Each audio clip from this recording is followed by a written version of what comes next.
Welcome to NG Stories. Please like, share and subscribe for more amazing videos. हमारे सभ्य मानवीय इतिहास की कुछ एक सबसे बड़ी कुरीतियों में से एक है, जिसे एक कुरीति से ज़्यादा हमारे समाज पर कलंक कहना अधिक उपयुक्त होगा। सती प्रथा के बारे में बहुत कुछ लिखा गया है।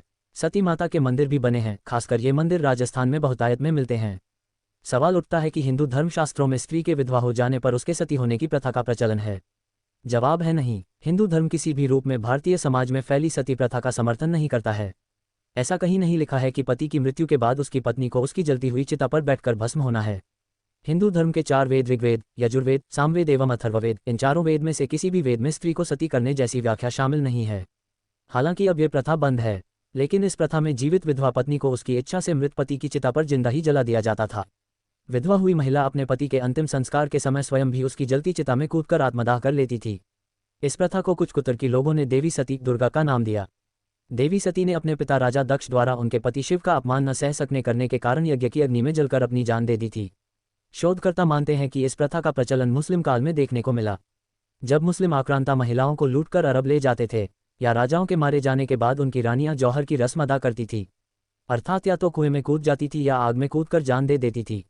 हिंदुस्तान पर विदेशी मुसलमान हमलावरों ने जब आतंक मचाना शुरू किया और पुरुषों की हत्या के बाद महिलाओं का अपहरण करके उनके साथ दुर्व्यवहार करना शुरू किया, तो बहुत सी महिलाओं ने उनके हाथ आने से अपनी जान देना बेहतर समझा। उस काल में भारत में इस्लामिक आक्रांताओं द्वारा सिंध, पंजाब, उत्तर प्रदेश, महाराष्ट्र और राजस्थान आदि के राजपूत क्षेत्रों पर आक्रमण किया जा रहा था। जब अलाउद्दीन खिलजी ने पद्मावती को पाने की खातिर चित्तौड़ में नरसंहार किया था, तब उस समय अपनी लाज बचाने की खातिर पद्मावती ने सभी राजपूत विधवाओं के साथ सामूहिक जौहर किया था।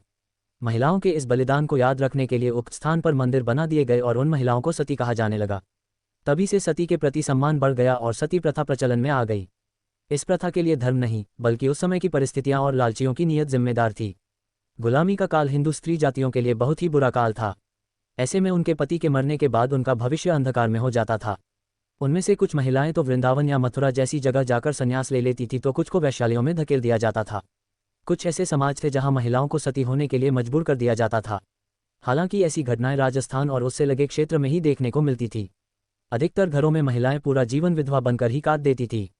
अंत में आतताई मुगलों का वर्चस्व खत्म होने लगा। अंग्रेजी शासन में एक हिंदू समाज सुधारक राजा राम मोहन राय के अथक प्रयासों के बाद 1829 ईस्वी में अंग्रेजी शासन द्वारा सती प्रथा को प्रतिबंधित कर दिया गया और इसे गैरकानूनी बना दिया गया। आप खुद ही सोच सकते हैं कि आज के वामपंथी किस तरह लोगों को भ्रमित करने का काम किया करते हैं।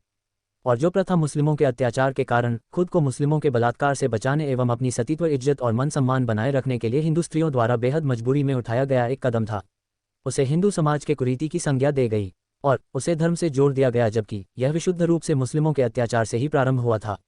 हकीकत यह है कि सती प्रथा हमारे हिंदू धर्म के कारण नहीं, बल्कि इस्लाम के कारण शुरू हुआ था और इस्लाम का प्रभुत्व कम होने के साथ ही खत्म भी हो गया।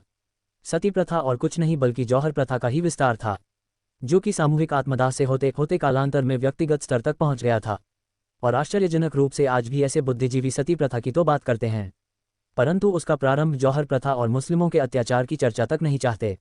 ऐसे ही जुड़े रहे हमारे साथ और हमारा चैनल सब्सक्राइब करें। धन्यवाद।